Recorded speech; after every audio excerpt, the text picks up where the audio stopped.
So Jack, have you felt the urges or, been around where you said, I might just try it just a little bit, or are you completely, it doesn't even register for you anymore when it comes to drugs? When it comes to cocaine, it does not register at all anymore. Exactly like Dr. Duke said, I really looked death straight in the face. I think I said I was up for about 4 days. Almost, it felt like I had a heart attack, or at least a panic attack, and my heart started going out of control. And I literally looked death in the face. And that night, after the 4 or 5 hours of a come down that God completely walked me through, just to get through that night, I woke up and just woke up spiritually and said, no more. This will lead to death every time. This is not helping me at all.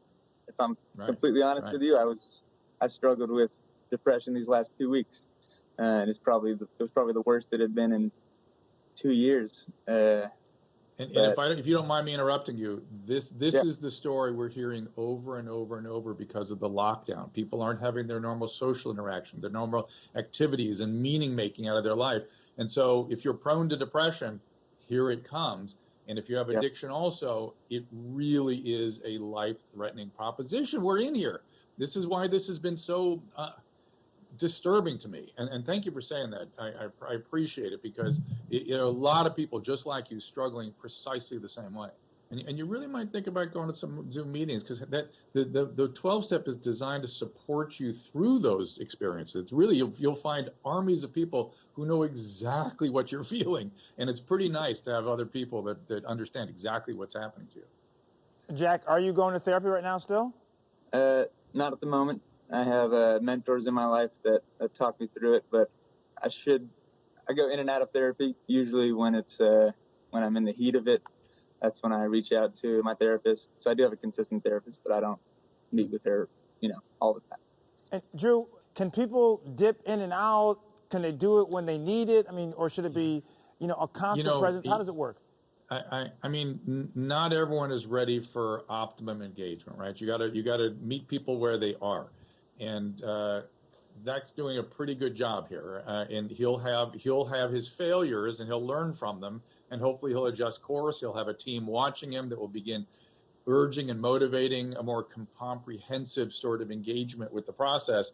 But you can't force somebody to do this work. It's hard work, and it's you got to really be ready, and you got to be committed, and you got to understand why it's important. And people always try to do it their own way first, and eventually they come around where they're a little more engaged. And Jack, you're a musician. You wrote a song called "Run at the Giant." It's about your addiction. Tell us about the song and its meaning.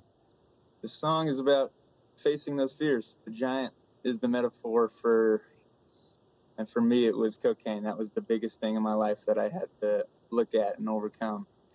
And God showed me, He showed me what cocaine really was. That it's the white devil. It is the biggest lie.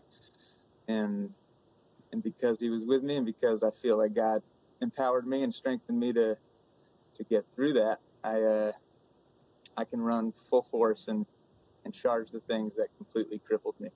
So it's a song about, getting the confidence, getting the strength and the courage, not from me, but relying on my higher power, which is Jesus, and facing those fears. Well, Jack, thank you so much for sharing your story. Yeah. You're going to help thousands of other people in a similar situation. And, Jack, we do a segment where music is medicine. So we'll bring you back on and you can sing to us, because that's medicine also. That'd be amazing. That's where my heart is, for sure. All right. Dr. Drew, of course, thank you for your great insight. Keep pushing, man. And we need more health advocates like you who are always talking about the importance of recognizing and treating mental health. Thank you, man.